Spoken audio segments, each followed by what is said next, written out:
ನಮಸ್ಕಾರ. ಇಂದು ನಾನು ದೇವಸ್ಥಾನಕ್ಕಾಗಿ ಪ್ರಸಾದಗಳನ್ನು ಸಿದ್ಧಪಡಿಸಿ ಕೊಡುತ್ತಿರುತ್ತೇನೆ. ಕಾರ್ತಿಕ ಮಾಸದ ಕೊನೆಯ ಕಾರ್ತಿಕ ಸೋಮವಾರದಂದು 5 kg ಸಿಹಿ ಬೂಂದಿ ಆರ್ಡರ್ ಬಂದಿರುವುದರಿಂದ ನಾನು ಅದನ್ನು ಸಿದ್ಧಪಡಿಸುತ್ತಿದ್ದೇನೆ. Sunpure oil 2 kg. ಇದರಲ್ಲಿ ADE ವಿಟಮಿನ್ ಇರುವುದರಿಂದ ನಾನು ಸನ್ಪ್ಯೂರ್ ಆಯಿಲನ್ನೇ ಬಳಸುತ್ತಿದ್ದೇನೆ. ಸಕ್ಕರೆ 3 kg, ದ್ರಾಕ್ಷಿ 50 ಗ್ರಾಮ್, ಗೋಡಂಬಿ 50 ಗ್ರಾಮ್, 15 ಏಲಕ್ಕಿ, ಲವಂಗ 20, ಸ್ವಲ್ಪ ಅರಿಶಿನ. ಮಾಡುವ ವಿಧಾನ: ಒಂದು ಪಾತ್ರೆಗೆ 3 kg ಸಕ್ಕರೆ ಹಾಕಿ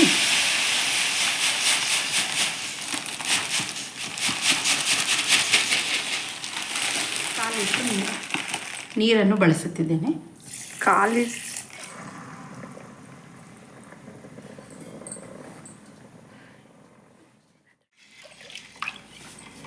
ಅಳತೆಯ ಪ್ರಕಾರ ಇದರಲ್ಲಿ 2 ಗ್ಲಾಸ್ ನೀರನ್ನು ಹಾಕಿದ್ದೇನೆ. ಕಸವಿರುವುದರಿಂದ ಇದನ್ನು ಶೋಧಿಸಿ ತೆಗೆಯಲೇಬೇಕು. ನಂತರ ಇದಕ್ಕೆ ಯಾಲಕ್ಕಿ ಕಾಯಿ ಹಾಕಿ ಕುದಿದ ನಂತರ ಇದಕ್ಕೆ ಯಾಲಕ್ಕಿ ಕಾಯನ್ನು ಹಾಕಬೇಕು.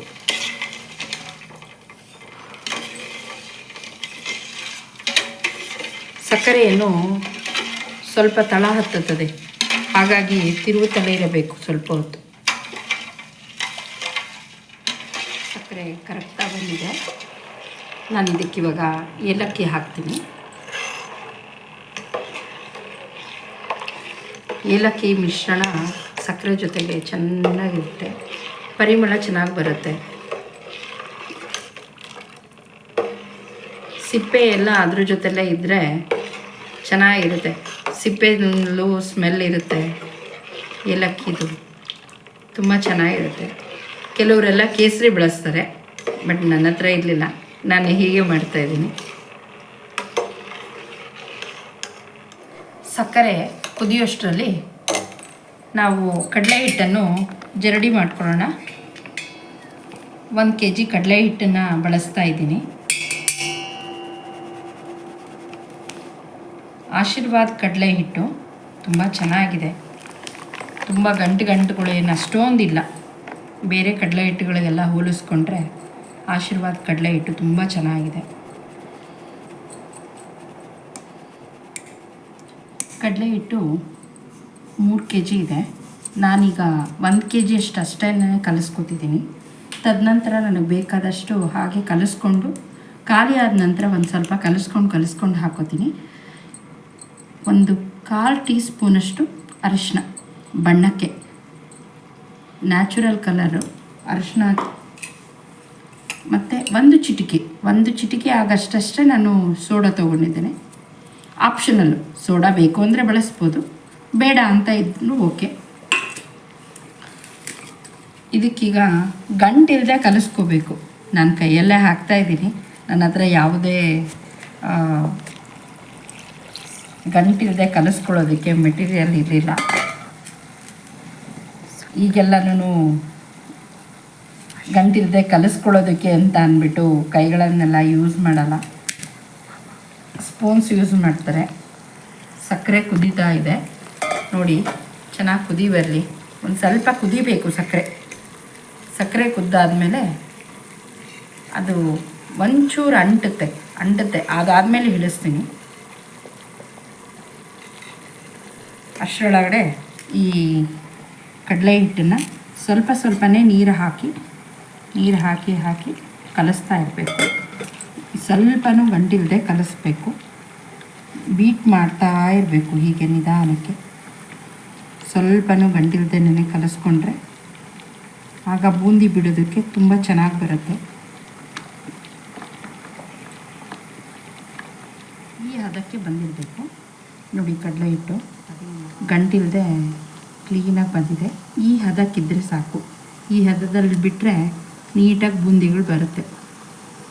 ನಾನು ಸಕ್ಕರೆ ನೋಡಿ ಈಗ ಅದಕ್ಕೆ ಬಂದಿದೆ, ಸಾಕು. ಇಷ್ಟು ಕುದ್ದಿದ್ರೆ ಸಾಕಾಗುತ್ತೆ. ಸಕ್ಕರೆ ಚೆನ್ನಾಗಿ ಬೂಂದಿ ಜೊತೆಗೆ ಹೊಂದ್ಕೊಳ್ಳೋದಕ್ಕೆ ಇಷ್ಟಿದ್ರೆ ಸಾಕು. ತುಂಬ ಅಂಟು ಪಾಕ, ಒಂದೆಳೆ ಪಾಕ ಆ ಥರದ್ದು ಯಾವುದು ಬೇಡ. ಇಷ್ಟಿದ್ರೆ ಸಾಕು.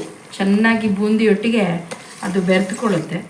ಈಗ ಸಕ್ಕರೆನ ಕರಿಯಲು ಸನ್ಪ್ಯೂರ್ ಆಯಿಲು, ಇದರೊಳಗೆ A D and E vitamins ಇದೆ. ನಾನು ಅದಕ್ಕೆ ಇದನ್ನೇ ಬಳಸ್ತಾ ಇದ್ದೀನಿ. ಈಗ 1 kg ಹಾಕ್ಕೊಂಡಿದ್ದೀನಿ, ಮತ್ತು ಬೇಕು ಅಂದಾಗ ಇನ್ನೊಂದಷ್ಟು ಹಾಕೋತೀನಿ. ನಾನು ಆವಾಗಲೇ ಹೇಳಿದಾಗೆ ಕರಿಯಲು ಸನ್ಪ್ಯೂರ್ ಆಯಿಲು, ಇದರಲ್ಲಿ A D and E vitamin ಇದೆ. ನಾನು ಅದಕ್ಕಾಗಿ 1 ಲೀಟರ್ ಸನ್ಪ್ಯೂರ್ ಆಯಿಲು ಕರಿಯೋದಕ್ಕೆ ಅಂತ ಬಳಸ್ತಾ ಇದ್ದೀನಿ. ಗೋಡಂಬಿ, ದ್ರಾಕ್ಷಿ, ಒಣ ದ್ರಾಕ್ಷಿ, ಗೋಡಂಬಿಯನ್ನು ನಾನು ಕರೆದುಬಿಟ್ಟು ಬದಿಗೆ ಎತ್ತಿಟ್ಕೊತಿದ್ದೀನಿ. ತದನಂತರ ನಾನು ಅದರಲ್ಲಿ ಬೂಂದಿ ಬಿಡೋ ಅಂಥದ್ದು ಪ್ರಕ್ರಿಯೆ ಇಟ್ಕೊಂಡಿದ್ದೀನಿ. ದ್ರಾಕ್ಷಿ ಗೋಡಂಬಿನ ಚೆನ್ನಾಗಿ ಹುರಿದು ಎಣ್ಣೆಲೆ ಹುರಿದು ತೆಗೆದಿಟ್ಕೊತೀನಿ. ಲವಂಗ ಹಾಕ್ಕೊಂಡಿದ್ದೀನಿ, ಲವಂಗನೂ ಅಷ್ಟೇ ಹುರಿದು ಬಿಟ್ಟು ತೆಗೆದಿಟ್ಕೊತಿದ್ದೀನಿ. ದ್ರಾಕ್ಷಿ ಗೋಡಂಬಿನ ಒಂದು ಪ್ಲೇಟಿಗೆ ತೆಗೆದಿಟ್ಕೊತಾ ಇದ್ದೀನಿ. ಕರೆದಿರೋ ದ್ರಾಕ್ಷಿ ಗೋಡಂಬಿನ ಒಂದು ಬದಿಗೆ ಇಟ್ಕೊತಾ ಇದ್ದೀನಿ. ಈಗ ಕರಿಯೋದಕ್ಕೆ ಅಂತಲೇ ಬೂಂದಿ ಕರಿಯೋಣ ಇದನ್ನು ತೊಗೊಂಡಿದ್ದೀನಿ. ನನಗೆ ಇದು ಸಿಕ್ತು ಬೂಂದಿ. ಮನೆ ಹತ್ರನೇ ಒಬ್ಬರು ಮಾರೋದಕ್ಕೆ ಬಂದಿದ್ದರು, ನಾನು ಅವ್ರ ಹತ್ರನೇ ತೊಗೊಂಡಿದ್ದೀನಿ. ಈಗ ನೋಡಿ ಬೂಂದಿ ಹೇಗೆ ಬೀಳ್ತಾ ಇದೆ ಅಂತ ನಿಮಗೆ ಗೊತ್ತಾಗ್ತಿದೆ. ಅವೇನು ಅದಕ್ಕೆ ಪ್ರೆಷರ್ ಹಾಕಬೇಕಾತಿಲ್ಲ, ಹಾಗೆ ಬೂಂದಿ ಬೀಳುತ್ತೆ. ಅಳಾಡಿಸೋ ಅವಶ್ಯಕತೆಯೂ ಇಲ್ಲ.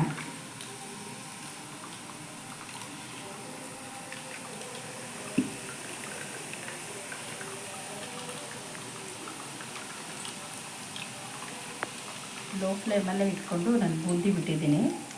ನೋಡಿ ಎಷ್ಟು ಚೆನ್ನಾಗಿ ಬಂದಿದ್ದಾವೆ, ಉದ್ರುದ್ರದಾಗಿ ಬಂದಿದ್ದಾವೆ. ಯಾವೂ ಅಂಟ್ಕೊಳ್ಳೋದು ಆ ಥರದ್ದು ಏನೂ ಇಲ್ಲ. ಅದಾಗದೇ ಬೀಳೋದಕ್ಕೆ ಅಂತ ಅಂದ್ಬಿಟ್ಟು ಬಿಟ್ಟರೆ ಚೆನ್ನಾಗಿ ಬರುತ್ತೆ. ನಾವು ಏನಾದರೂ ಮಾಡ್ತೀವಿ ಅದನ್ನು ಹೊಡೆದು ಇಲ್ಲ ಸ್ವಲ್ಪ ಹೀಗೆ ಜರಡಿನೆಲ್ಲ ಇದು ಮಾಡಬಾರ್ದು. ಬೂಂದಿ ಬೀಳುವಾಗ ಅದಕ್ಕೆ ಯಾವುದೇ ಥರದ್ದು ಡಿಸ್ಟರ್ಬೆನ್ಸ್ ಇಲ್ಲ ಅಂತಂದರೆ ತುಂಬ ಚೆನ್ನಾಗಿ ಬರ್ತವೆ. ಉದ್ರುಗೆ ನೋಡಿ ಒಳ್ಳೆ ಮುತ್ತಿದ್ದಾಗಿದ್ದಾವೆ.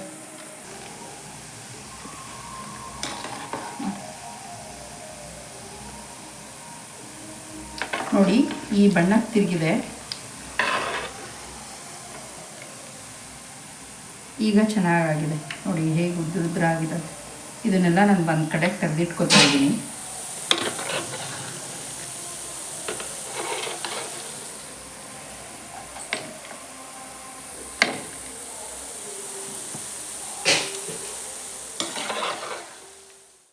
ಎಲ್ಲ ಬೂಂದಿಯನ್ನು ಕರೆದಾಗಿದೆ. ಈಗ ಇದು 2 ಬೇಸನ್ನಷ್ಟು ಬೂಂದಿಯಾಗಿದೆ.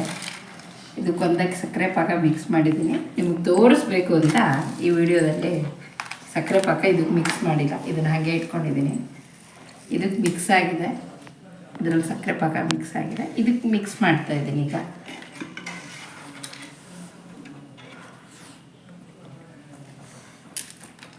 ಸಕ್ಕರೆ ಪಾಕನ ಒಂದ್ಸರಿ ಹಾಕಿ ಒಂದು ಸ್ವಲ್ಪ ಹೊತ್ತು ಬಿಟ್ಟು ಇನ್ನೊಂದು ಸ್ವಲ್ಪ ಹೊತ್ತು ಬಿಟ್ಬಿಟ್ಟು ಹಾಕೋಬೋದು, ಏನು ಪ್ರಾಬ್ಲಮ್ ಇರಲ್ಲ. ಬಿಸಿಗೆ ಹಾಕಬೇಕು, ತಣ್ಣಗಾದ್ಮೇಲೆ ಹಾಕಬಾರ್ದು, ಆ ಥರದ್ದೇನೂ ಇಲ್ಲ, ಹಾಕ್ಬೋದು. ಹಾಕಿ ಚೆನ್ನಾಗಿ ಮಿಕ್ಸ್ ಮಾಡಿ ಸ್ವಲ್ಪ ಬಿಟ್ಟು ಮತ್ತೆ ಪಾಕ ಹಾಕಿ ಸ್ವಲ್ಪ ಕಮ್ಮಿ ಆಯಿತು ಅಂತ ಅನಿಸಿದ್ದಲ್ಲಿ ಇನ್ನೊಂದು ಸ್ವಲ್ಪ ಹಾಕ್ಬೋದು. ಅದ್ರ ಜೊತೆಲಿ ಇವಾಗ ದ್ರಾಕ್ಷಿ ಗೋಡಂಬಿ ಎಲ್ಲ ಹುರಿದಿಟ್ಕೊಂಡಿದ್ನಲ್ಲ, ಲವಂಗ ಎಲ್ಲನೂ ಅದನ್ನು ಅಷ್ಟೇ ಎಲ್ಲ ಹಾಕ್ಕೋತಿದ್ದೀವಿ.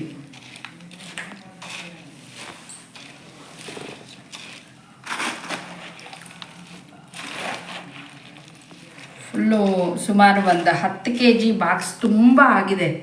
ನೀವು ನೋಡೋ ಹಾಗೆ ಒಂದು ಬಾಕ್ಸ್ ತುಂಬ ಆಗಿದೆ, ತೋರಿಸ್ತೀನಿ ನಿಮಗೆ. ಇವಾಗ ಬಾಕ್ಸಿಗೆಲ್ಲ ಹಾಕಿ ಒಟ್ಟಿಗೆ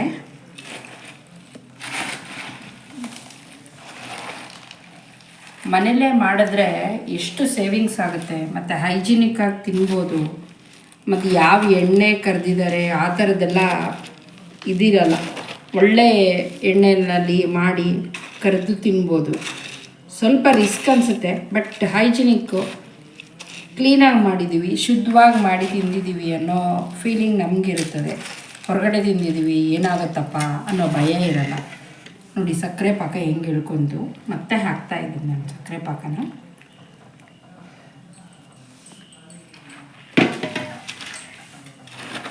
ಸಕ್ಕರೆ ಪಾಕ ಹೆಚ್ಚಾದರೂ ಏನು ಇದು ಮಾಡ್ಕೊಬೇಡಿ, ಟೆನ್ಷನ್, ಅಯ್ಯೋ ಏನಪ್ಪ ಸಕ್ಕರೆ ಪಾಕ ಜಾಸ್ತಿ ಆಯಿತು ಅಂತ ಅಂದ್ಬಿಟ್ಟು. ಅದು 1 ಅವರ್ 2 ಅವರ್ ಬಿಡೋ ಅಷ್ಟೊತ್ತಿಗೆ ಹೊಂದ್ಕೊಂಬಿಡುತ್ತೆ ಚೆನ್ನಾಗಿ ಸಕ್ಕರೆ ಪಾಕ.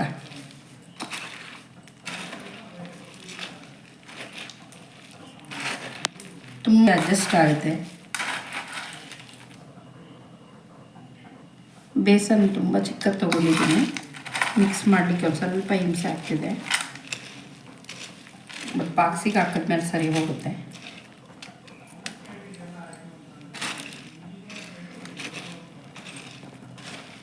ಬಾಕ್ಸಿಗೆ ಹಾಕಿ ತೋರಿಸ್ತೇನೆ ನಿಮಗೆ. ಬಾಕ್ಸು ನೀವು ನೋಡೋ ಹಾಗೆ ನೋಡಿ, ಇದು ತುಂಬ ಆಗಿದೆ. ಒಂದಿಷ್ಟುದೇ ಇದೆ ಅಷ್ಟೇ. 10 kg ಬಾಕ್ಸು, 10 kg ಬಾಕ್ಸ್ ತುಂಬ. ಅಂದರೆ ನಾವು ಒಂದು ಸ್ವಲ್ಪ ಮಾಡಿಕೊಂಡ್ರೆ, ಈಗ ಅಂಗಡಿಲಾದರೆ 300 ರೂಪಾಯಿ kg ಕೊಡ್ತೀರಾ, 250 ರೂಪಾಯಿ ಕೊಡ್ತೀರಾ. ಮನೆಯಲ್ಲೇ ಮಾಡಿಕೊಂಡ್ರೆ ಸೇವಿಂಗ್ಸು ಆಗುತ್ತೆ, ಹೈಜಿನಿಕ್ ಇರುತ್ತೆ. ಯಾವ ಎಣ್ಣೆಲಿ ಕರಿತೀವಿ ಅನ್ನೋದ್ರ ಬಗ್ಗೆ ಭಯ ಇರುತ್ತೆ, ತಿನ್ನೋದ್ರ ಬಗ್ಗೆ ಡೌಟ್ಸ್ ಇರಲ್ಲ. ನಮಗೂ ಒಂಥರ ಖುಷಿ ಆಗುತ್ತೆ. ಎಷ್ಟೆಷ್ಟು ಹಾಕ್ಕೊಂಡು ಎಷ್ಟೊಂದು ಮಾಡ್ಬೋದಲ್ಲಪ್ಪ ಅಂತ ಅನ್ನಿಸ್ತು ನನಗೂ. ಖುಷಿ ಆಯಿತು ದೇವಸ್ಥಾನ ಕೊಡೋದು.